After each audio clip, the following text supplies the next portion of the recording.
Hello friends, आज के video में हम बात करने वाले हैं CMP zero form. CMP zero form क्या है, किसे फाइल करना है और क्यों फाइल करना है, इसके बारे में आज हम डिटेल में बात करें।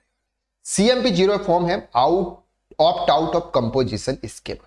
अगर आपने कंपोजिशन स्कीम ऑप्ट करके रखी हुई है, आप गवर्नमेंट को 1% के हिसाब से टैक्स पे कर रहे हैं, इनपुट टैक्स क्रेडिट नहीं ले रहे हैं, एक स्टेट से दूसरे स्टेट आप गुड्स सप्लाई नहीं कर रहे हैं, वो कंपोजिशन स्कीम ले रखी है, लेकिन किसी रीजंस की वजह से अगर आपको कंपोजिशन स्कीम्स को ऑप्ट आउट करना है और आपको रेगुलर टैक्स पेयर में कन्वर्ट करना है, ऐसे केसेस में आपको CMP 04 फॉर्म फाइल करना होता है। किस केसेस में होता है? सबसे पहला होता है wants to opt out composition scheme voluntary.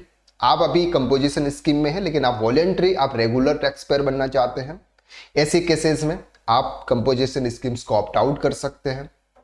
Turnover exit limit, composition scheme की कुछ टर्नओवर की लिमिट है, वो लिमिट अगर क्रॉस कर जाते हैं तो आपको कंपलसरी आपको रेगुलर टैक्स पेयर में आना है। And fails to fulfil any of the condition availing the scheme, composition scheme opt करने के लिए कुछ कंडीशंस है, अगर उस कंडीशंस को अगर आप फुलफिल नहीं कर पा रहे हैं तो आपको रेगुलर टैक्स पेयर में कन्वर्ट करना है। इन 10 सिचुएशन के अंदर आपको कंपोजिशन स्कीम से रेगुलर टैक्स पेयर में अगर आपको कन्वर्ट करना है अपने आप को, तो आपको CMP 04 फॉर्म फिल करना होगा। कैसे फिल करते हैं सर? जैसे ही आप GST पोर्टल पर लॉगिन करोगे, वहां पर आपको सर्विस का सेक्शन दिखेगा, सर्विस के सेक्शन में आपको रजिस्ट्रेशन का सेक्शन दिखेगा, रजिस्ट्रेशन में आपको application for withdrawal from composition levy. अगर आपने कंपोजिशन स्कीम ऑप्ट करके रखी हुई है तो ऐसा ऑप्शन आएगा विड्रॉल फ्रॉम कंपोजिशन लेवी। जैसे इस ऑप्शन पर आप क्लिक करेंगे, सबसे पहले आपको रीजन पूछेगा कि सर किस रीजन की वजह से आप ऑप्ट आउट कर रहे हैं। अलग अलग आपको यहाँ पर रीजन है सर। एक है वॉलेंट्री रीजन, दूसरा एक्सीडिंग थ्रेशोल्ड लिमिट, अगर आपका ये है तो आप ये रीजन सेलेक्ट करें। Supply of service except supply refer to clause B paragraph 6 schedule 3, supply of goods not liable to tax, interstate supply of goods, supply of goods through e-commerce operator, manufacture notified goods और other. इन तीनों में इन जो भी आपको यहाँ पर reason दे रखे हैं, किसी भी रीजंस की वजह से अगर आप ऑप्ट आउट कर रहे हैं, वो रीजन आप यहां पे सेलेक्ट करें। फॉर एग्जांपल हम वॉलेंट्री कंपोजिशन स्कीम से रेगुलर टैक्स पेयर में कन्वर्ट हो रहे हैं। जैसे ही आपने वो ऑप्शन सेलेक्ट कर लिया, इसके बाद आपको वेरिफिकेशन करना। वेरिफिकेशन में यहां पर आपको ये क्लिक कर देना है। जैसे आप क्लिक करोगे, यहां पर सर उनका नेम आ जाएगा और यहां पर आ जाएगा सर ये जो है ये डमी डेटा है सर, इसका कोई भी कनेक्शंस यहां पर नहीं है।